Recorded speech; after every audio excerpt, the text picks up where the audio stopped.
नमस्कार दोस्तों, आपके अपने चैनल पोल के लोल में आप सभी का स्वागत है। आज का हमारा टॉपिक है चुनाव आयोग के कार्य के ऊपर। आज के इस वीडियो में हम समझेंगे चुनाव आयोग के कार्य को।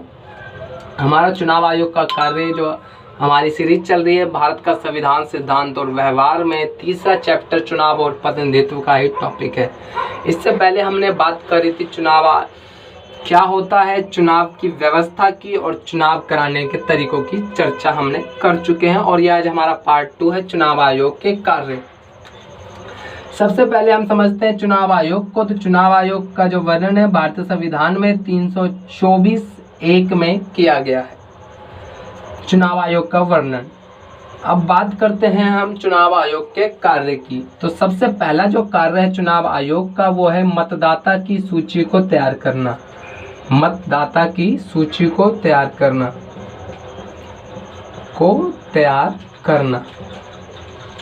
समझते हैं मतदाता की सूची क्या होती है। सबसे पहले हम समझते हैं मतदाता कौन होता है। मतदाता को सामान्य शब्दों में अगर मैं बोलूं तो मतदाता वह व्यक्ति है जिसकी आयु सीमा 18 वर्ष से प्लस हो चुकी है, क्योंकि भारतीय संविधान के अनुसार उसे ही, जो व्यक्ति 18 प्लस है उसे ही वोट डालने का अधिकार है, वही मतदाता कहलाता है। और मतदाता की सूची का तैयार करना यहाँ पे कार्य जो है वो ये है कि नए मतदाता को जोड़ना, यानी जो, क्योंकि हर वर्ष जब 5 साल बाद चुनाव होते हैं तो कई व्यक्ति ऐसे होते हैं, क्योंकि बहुत सारे लोग ऐसे होते हैं जो कि अपनी एज जो है 18 प्लस पार कर चुके होते हैं। चुनाव आयोग का काम है कि उन व्यक्ति को भी अपने मतदान में शामिल करना, चुनाव में शामिल करना उन व्यक्तियों का कार्य है, चुनाव आयोग का कार्य है।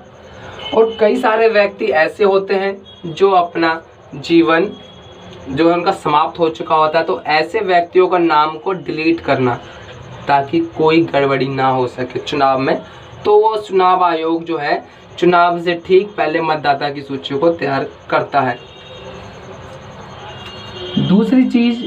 दूसरा जो कार्य है वो है मतदान का कार्यक्रम। मतदान का कार्यक्रम का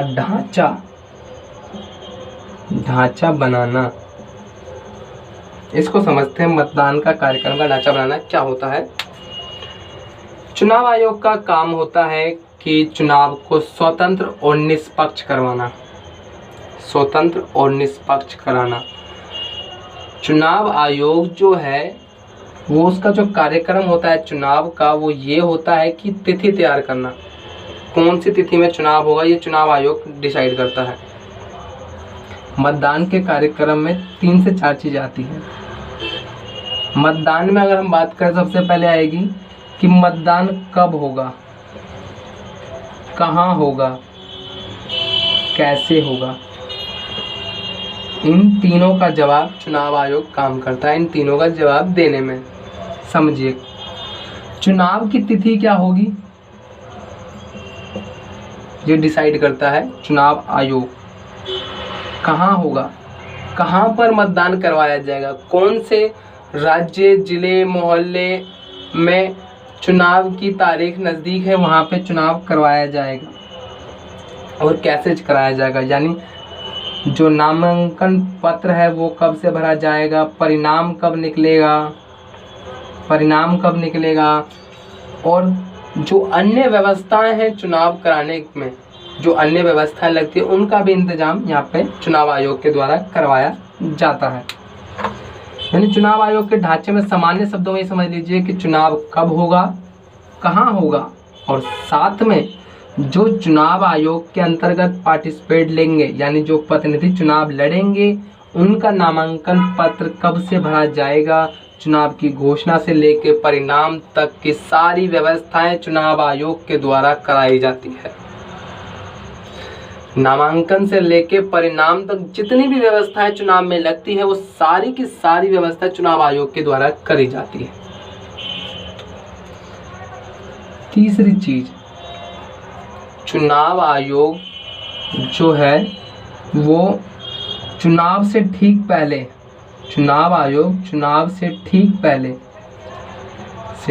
पहले यानी एक आदर्श आचार संहिता को लागू करता है, आचार संहिता को लागू करता है, लागू करता है। अभी एक नया शब्द आया है, आचार संहिता क्या होता है, समझते हैं इसको। आचार संहिता को चुनाव आयोग, आचार संहिता जो है वो तब से लागू होता है जब चुनाव आयोग अपनी तिथि की घोषणा करता है चुनाव की।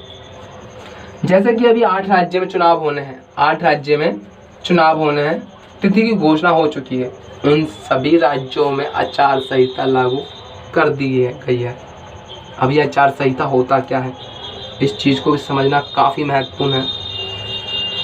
आचार संहिता जो है वो ये है कि सरकार के द्वारा जब से चुनाव की घोषणा कर दी गई कि इतने तारीख को चुनाव होने हैं, उसके ठीक बाद सरकार के द्वारा कोई ऐसी घोषणा ना करी जाए जिससे कि सारी जनता उस सरकार के प्रति ही अपना झुकाव कर दे।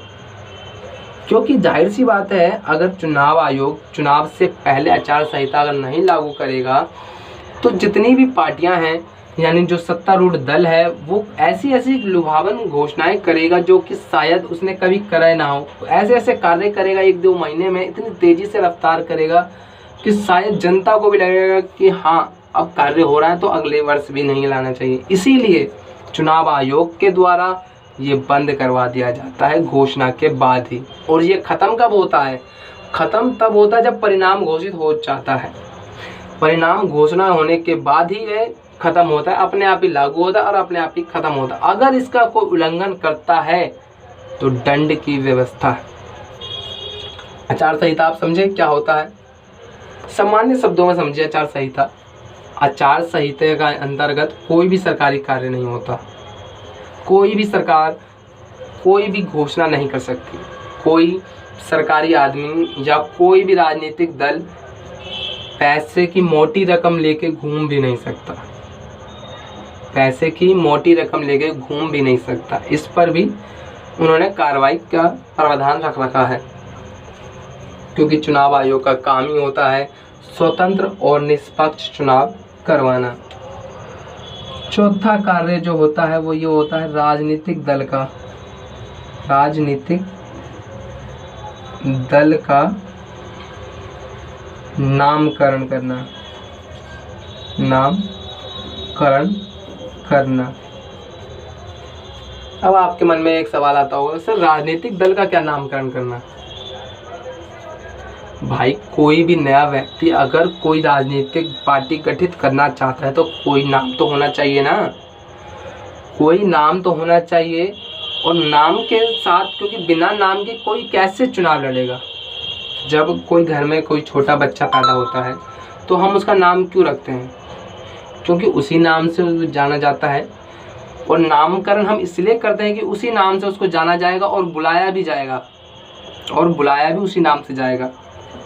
जब कोई नया राजनीतिक पार्टी दल आता है, कहता है कि मुझे चुनाव लड़ना, चुनाव आयोग के पास जाता है, सर मुझे चुनाव लड़ना है, अगर उसको भी बीजेपी का नारा दे दिया जाएगा, उसको भी बीजेपी का नाम दे दिया जाएगा, तो आपका वोट की काउंट कैसे होगा? आपने वोट दिया है मोदी सरकार को, लेकिन राहुल की सरकार भी बीजेपी की सरकार कहलाएगी, तो क्या वोट गिनती हो पाएगी सही से? नहीं, क्योंकि जब कोई अंतर ही नहीं होगा पार्टियों के नामों में तो कैसे चुनाव लड़ा जाएगा, कैसे परिणाम घोषित किया जाएगा? इसीलिए नामकरण करने का कार्य करती है चुनाव आयोग।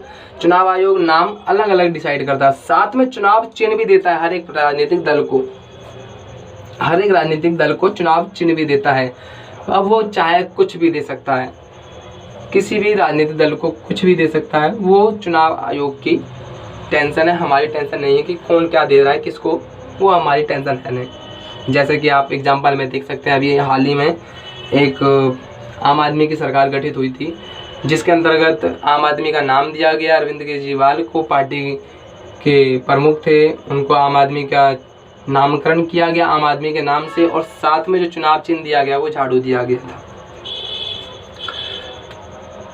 पांचवी बात अगर इसमें हम करें तो जो है, अगर किसी पार्टी में किसी जगह उसको लगता है कि चुनाव में कोई गड़बड़ी हुई है, चुनाव में कोई गड़बड़ी हुई है, तो वह चुनाव को रद्द भी कर सकती है, चुनाव को रद्द भी कर सकती है, रद्द भी कर सकता है।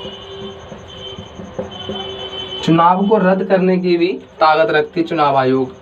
अगर उसको लगता है ऐसी जगह पे जहाँ पे चुनाव सही, स्वतंत्र और निष्पक्ष नहीं हुआ तो वह चुनाव को रद्द कर सकती है। ऐसी मतगणना में भी अगर चुनाव आयोग को लगता है कि मतगणना की काउंटिंग जो वो सही ढंग से नहीं हो पाई है, जो स्वतंत्र तरीके से नहीं हो पाई है, तो वह काउंटिंग को भी दोबारे करवा सकता है या पूरा का पूरा चुनाव ही रद्द कर सकता है। तो ये 5-6 बातें थी हमारे चुनाव आयोग की, 5-6 बातें थी हमारे चुनाव आयोग की, जिसमें हम समझे कि चुनाव आयोग का क्या काम होता है। ये हम ऐसे भी समझ सकते हैं क्योंकि जब आप हर एक राज्य में, हर एक मोहल्ले में, हर एक ज़िले में चुनाव होते रहते हैं, तब आप देखिए अपने चुनाव आयोग जहाँ पे निर्वाचन है, मतदाता केंद्र है, वहाँ पे जाइए और देखिए कितनी तेज़ी से कार्य होता है। यानी वोटर ID कार्ड बनते हैं, चुनाव का नए नए पार्टियों को नाम दिया जाता है, चुनाव चिन्ह दिया जाता है, नामकरण किया जाता है, कार्यक्रम तैयार किया जाता है चुनाव का कि कब होना है चुनाव, कैसे होना है, कौन से सेंटर पर होना है, कौन से प्रतिनिधि इसमें लड़ सकते हैं, उसके नामकरण की प्रक्रिया का पूरी व्यवस्था दी जाती है। साथ में ये भी दिया जाता है कि आचार संहिता भी लागू कर दी जाती है हर एक राज्य, हर एक ज़िले में जब चुनाव आयोग तिथि की घोषणा कर देता है उसके बाद, और ख़त्म कब होता है, जब वह परिणाम घोषित करता है उसके बाद अपने आप ही ख़त्म होता है आचार संहिता। तो ये 5-6 पॉइंट है जो कार्य हैं चुनाव आयोग के, जो कि सामान्य से शब्दों में हम समझे। तो आज की वीडियो में इतना ही। अगली वीडियो में हम बात करेंगे चुनाव सुधार की, कि किस तरीके से हम चुनाव को और अच्छे तरीके से करवा सकते हैं, चुनाव सुधार की प्रक्रिया क्या क्या होनी चाहिए, वो हम अगली वीडियो में बात करेंगे। तब तक इस वीडियो को आप शेयर करें और ज़्यादा से ज़्यादा इस वीडियो को लाइक करें। धन्यवाद।